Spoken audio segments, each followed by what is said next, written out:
Welcome back to World of Immersion. Today we have a very interesting video, and that is we're going to be ranking the top 10 most immersive and themed flat rides. Now recently we just had a video where we ranked the top 25 dark rides in the world that we have been on, and I got a lot of comments asking about Dance Macabre and Tower of Terror and some other rides out there that are very themed. However, I would not consider them dark rides. Instead, I would consider them more flat rides, so that's what prompted me to make this video.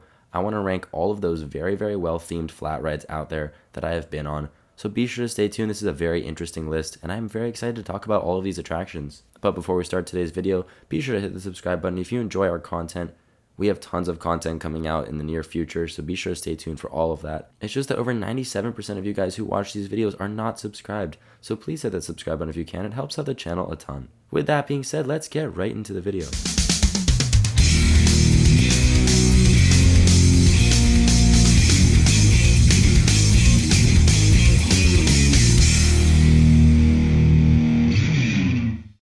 Alright, so starting off, I want to give one quick honorable mention, and that is unfortunately a ride we did not get the chance to check out, and that is going to be Villa Volta over at Efteling. Now, unfortunately, we did not have time to hit this attraction.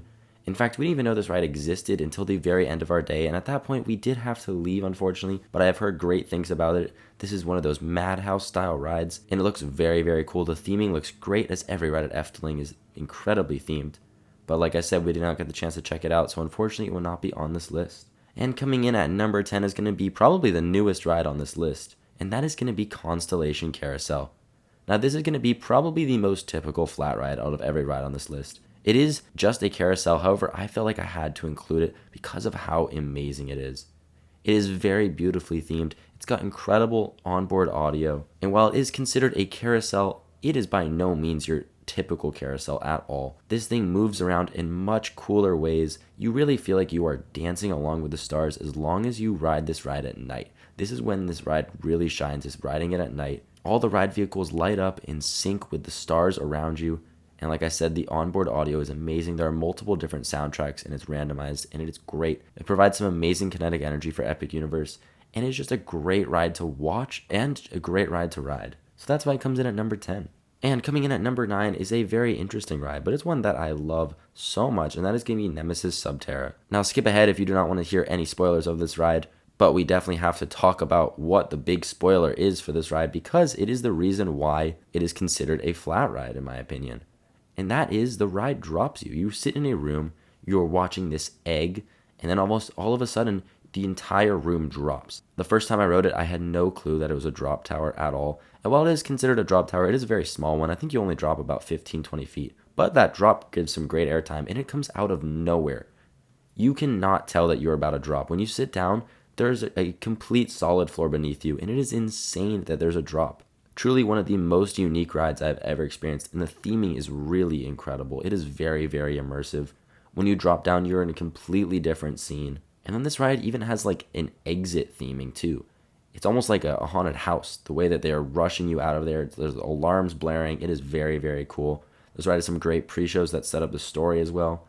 Honestly, a very underrated ride over at Alton Towers. I was completely blown away by it. But coming in at number 8 is going to be another drop tower. However, this one is a lot taller than Nemesis Subterra, and that is going to be Mystery Castle over at Phantasialand. This is an awesome drop tower. It provides some really good airtime. But this one is completely enclosed. It sits inside a tower which has a very interesting shape when you're looking at it from off-ride, but on-ride it's very cool. It is very dark in there. You got electricity flowing. You got a really cool pre-show with that animatronic in there.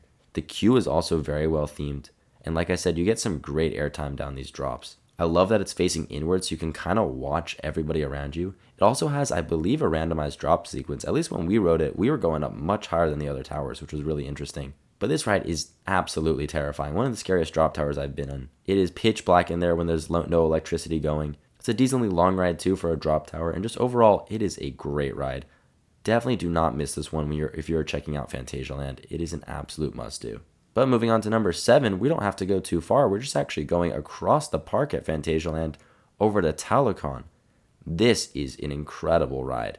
Unfortunately, we did not get the chance to ride it. However, we watched it for a minute, and it is a very cool ride to watch. I'm sure it is an absolute blast to ride. I've been on rides very similar to it, so I can kind of guess what the experience is like. But what really makes this ride is the visual spectacle of watching it go.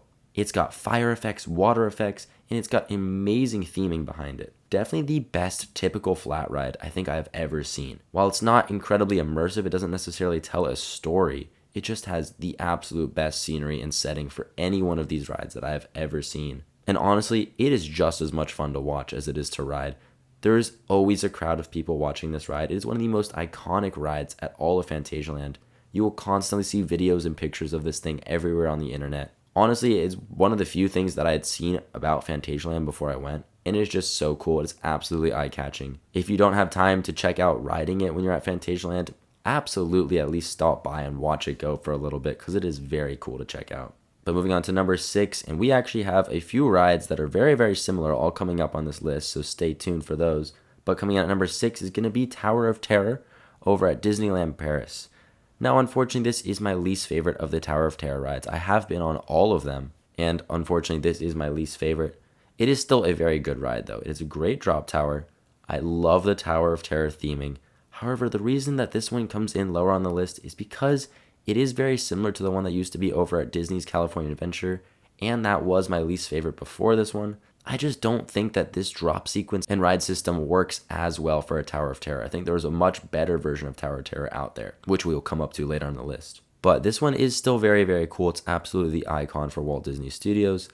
The drop sequence is a lot of fun. You get some solid airtime. However, do be warned, this one is very short. If you have been on rides like Guardians of the Galaxy Mission Breakout or Tower of Terror over at Hollywood Studios, those are significantly longer rides. This one does have a bit of a darker theme though compared to the other versions. It's a trend you'll notice with a lot of the rides over at Disneyland Paris. They absolutely have a little bit of a darker tone, which I think is very cool. However, it is still my least favorite, unfortunately, of the Tower of Terror version. But moving on to number 5, we have another Tower of Terror, and that is going to be the one over at Tokyo Disney Sea. Now, this one is very similar to the one at Disneyland Paris in terms of ride system. However, it has completely different theming.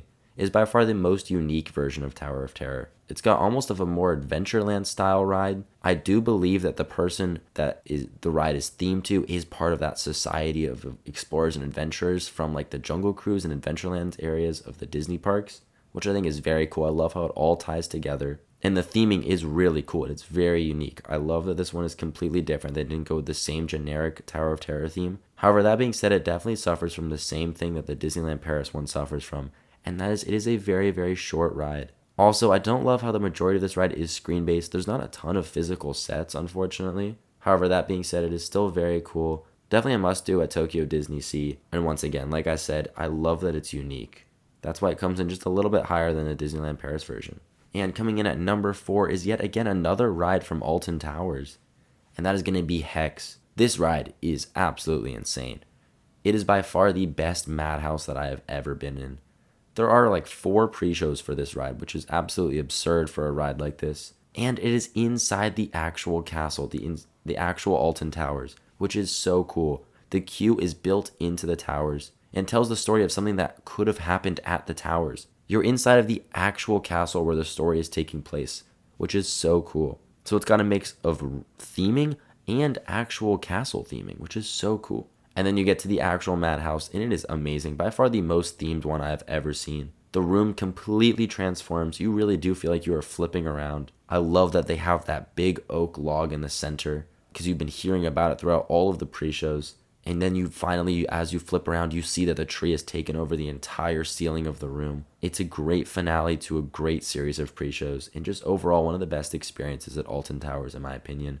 But moving on to our top 3, and at number 3, we have the one and only Guardians of the Galaxy Mission Breakout. Now, this is by far the ride that I've ridden the most on this list. And there is a version of this ride that honestly would probably put it a little higher, and that is Monsters After Dark, which I got to experience for the first time just a few weeks ago. If Monsters After Dark was permanent, honestly, you could maybe make the argument that this should be a step or 2 higher. But I'm going to rank it just as the regular Mission Breakout version. But it's still a great ride.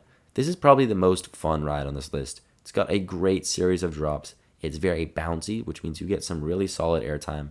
It's got an awesome randomized soundtrack. It is a very re-rideable ride because of that randomized soundtrack, and also the drop sequence is completely randomized, meaning you're never going to have the exact same ride on this twice, with all of the different switching soundtracks and drop sequences, and the screens change up too. That's randomized as well, which is very cool. The pre-show is also amazing. You got that incredible Rocket Raccoon animatronic.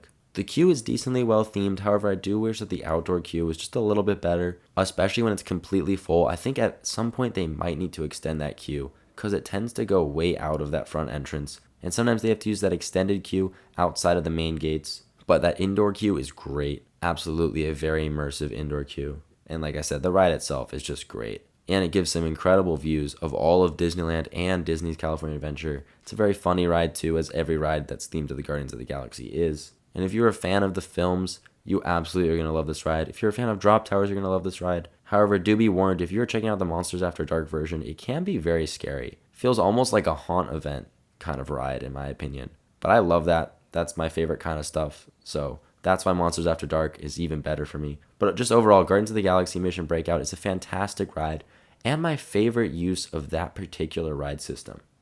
But it's not my favorite Tower of Terror because that honor goes to the one and only Tower of Terror at Hollywood Studios. This, I think, is the best iteration of this ride, but it does have a different ride system than the other three. This one actually has dark ride scenes, which I think is very cool. You go up the first elevator lift, and then your vehicle moves forwards. You're moving forwards into a whole dark ride scene that completely transforms around you. It is very Twilight Zone-esque, and I love the Twilight Zone. You got that incredibly catchy soundtrack, and then you move forwards into the main elevator shaft, and that's where you get your drops. This one also has some really cool scenes that the elevator opens up to. You got that really cool scene where the room completely transforms around you into the stars. You see the door at the end.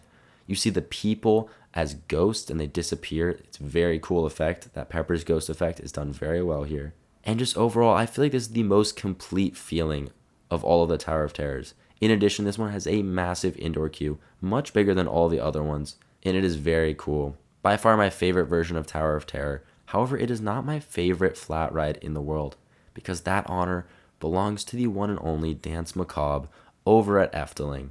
This ride is truly perfect. It is one of Efteling's best rides in my opinion. It is their newest ride, and you can absolutely tell that they put a ton of effort into this ride. The theming is completely unmatched. The storytelling is amazing. The pre-show sets it up very, very well. I love that queue as you're walking through the graveyard. You're getting closer and closer to the main mausoleum building. It is one of the best ride systems I have ever seen in my life. I don't want to spoil it too much, but you are in one big room, and there are a ton of people in that room. I believe there are almost 100 people. It's crazy. I love that you get to interact with all of those other guests during the thing. Like I said, I don't want to spoil it too much, but there are a ton of awesome animatronics. The soundtrack is beautiful. The entire room transforms. The ride moves like crazy. It's thrilling. It's immersive. The storytelling is perfect. Just everything about this ride is truly perfect. It is one of those rides that videos won't do it justice. You have to go out and experience it for yourself. It is worth the trip out to Efteling alone.